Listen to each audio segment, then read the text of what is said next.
Aujourd'hui, on se rejoint pour la nouvelle astro-énergie. Donc, on est soumis, on peut le dire, quand même, on est influencé, puisque le soleil transite dans les énergies de la révolutionnaire. Comme vous pouvez le voir ici, le dessin est très parlant. Donc, la révolutionnaire, même dans l'ancien viking, elle s'appelait la révolution.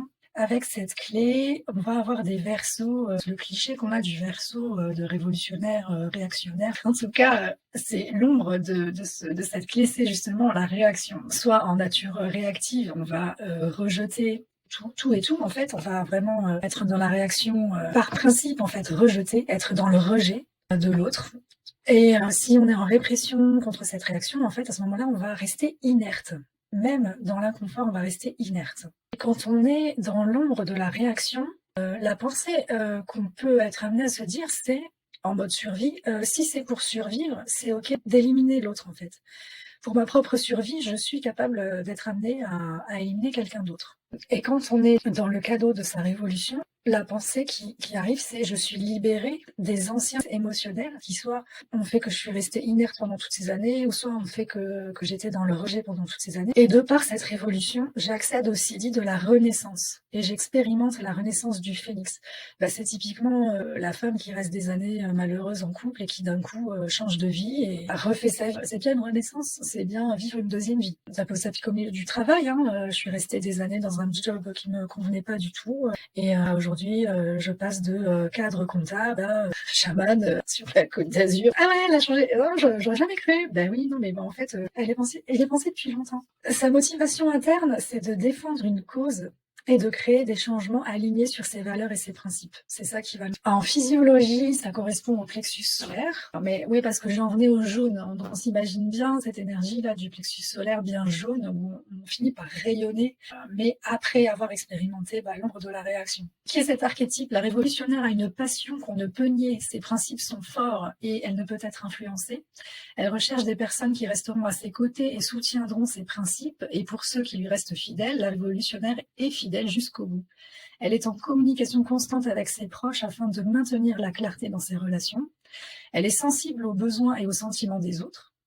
Donc encore une fois, on voit bien en quoi le Verseau est quand même toujours altruiste, bien que parfois il ne le semble pas. Il crée le contact par le toucher également, et même les étrangers sont touchés par la présence de cet archétype. Le révolutionnaire est un grand défenseur des causes et un leader de la révolution. Que ce soit au sein de son foyer, dans sa communauté et dans le monde, son désir d'améliorer le monde est ancré dans une profonde compréhension de la situation difficile de l'humanité. Sa passion peut apporter une nouvelle énergie au monde pour en catalyser d'autres et créer un élan vers la réforme.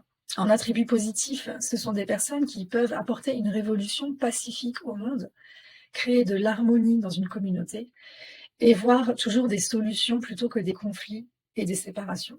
Par contre, en talon d'Achille, c'est des personnes qui s'attendent à être obéies. Elles peuvent paraître avoir des opinions très tranchées et elles sont dans l'inconfort face à l'imprévisibilité. En règle générale, les Verseaux, c'est vrai qu'ils sont un peu cachotiers. Ils vont jamais dire quand ça va pas. Ils vont toujours vouloir positiver.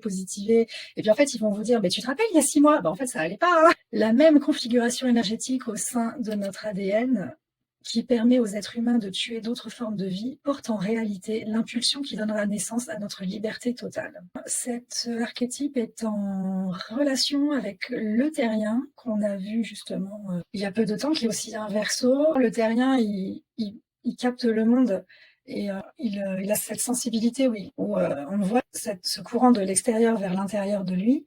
Le révolutionnaire, du coup, lui, c'est de l'intérieur de lui, ses idéaux, le changement qu'il veut voir dans le monde, et vers l'extérieur où il va aller changer le monde. Dans le zodiaque, le point opposé au révolutionnaire, c'est le philosophe. Donc, du coup, qui est en Lion. Le philosophe, lui, qui va avoir besoin de comprendre pour pouvoir pardonner. Donc là, je vous tease un petit peu. Les 3 façons de vivre les énergies du révolutionnaire, donc comme je disais, c'est la réaction, la révolution et la renaissance. Le révolutionnaire est victime finalement de ses réactions émotionnelles. Il est dans le dilemme des besoins.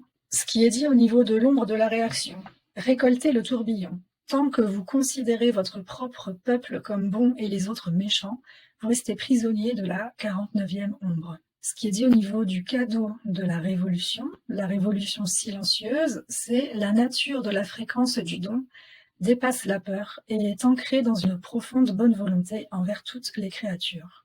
Et ce qui est dit au niveau du Siddhi, donc de la renaissance, c'est la bifurcation de l'espèce. Vous ne pouvez pas atteindre la conscience siddhique sans renaître totalement. On va aller voir au niveau du mudra. Donc les petits doigts et les annulaires sont croisés, les majeurs sont collés et le pouce et l'index sont entrelacés. Ok, en Inde, cela s'appelle Matangi Mudra. La déesse Matangi vit dans les décharges et transforme l'énergie négative en énergie positive et belle. Dans quel domaine de votre vie souhaitez-vous faire renaître? Souhaitez-vous bénéficier d'une renaissance?